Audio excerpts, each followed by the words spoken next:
দুর্গা মন্দিরের সেক্রেটারি। আমি আমাদের এলাকা রাইসুল ভাইয়ের এলাকা এবং রতন ভাইয়ের এলাকা, আমাদের এলাকায় এ পর্যন্ত যেই সরকারি আসুক আমাদের এলাকার রক্ষণাবেক্ষণের দায়িত্বে রাইসুল ভাই আমাদের মন্দির দেখে। আমাদের মন্দিরের সবচেয়ে বড় অবহেলিত স্যার, আমাদের এলাকায় আপনি যদি ঢুকতে হয় 5 মিনিটের জায়গায় যেখানে পথ 3 মিনিট সেখানে লাগবে 1.5 ঘন্টা। তার কারণ হচ্ছে স্যার আমাদের এলাকার রাস্তা হচ্ছে সবচেয়ে খারাপ। আপনি স্যার এইখান দিয়ে ঢুকে ওইখান দিয়ে বেরোতে পারবেন না স্যার, এই একটা স্যার। আরেকটা হচ্ছে স্যার, আমাদের অনেকে অনেক কথা বলছে, সবচেয়ে বড় কথা হলো রিজিক স্যার। এই যে প্রতীক এবার পূজায় জানেন স্যার, ব্যক্তিগত আমাদের হিন্দু সম্প্রদায় আপনারা জানেন স্যার, আমরা 100% আমরা কোনো দলের সমর্থন হই না।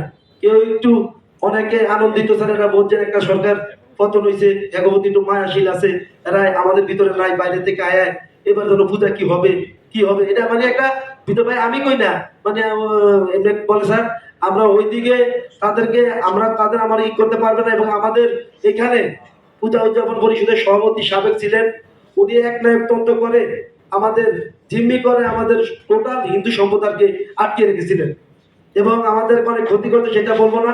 আমরা স্যার আপনার কাছে দাবি, আমাদেরকে 500 কেজি চাল আপনি যদি আমাদের বিএনপির সদস্য সচিব, আমাদের প্রিয় অভিভাবক রাইসুল ভাই এবং জাতীয় পার্টি এবং জামাত এবং ইসলামী আন্দোলনে এদেশে আরোপ করে আমাদেরকে স্যার যদি 1 টন করে চাল বরাদ্দ করতেন, তাহলে স্যার আমাদের অনেক আঘাত স্যার। এই বিষয়টা আপনি একটু খেয়াল রাখবেন স্যার। এবং আপনি নিজে স্যার নতুন এসেছেন আমাদের 1 নং ওয়ার্ডে, আমাদের মন্দিরে মন্দিরে স্যার ঢোকার মতো কোনো রাস্তা নাই স্যার। এইভাবে দেউদিয়া লাগে সমুদ্র পূজা যায় স্যার, অনেকে আমাদের দুর্গা পূজা দেখতে যাবে না স্যার।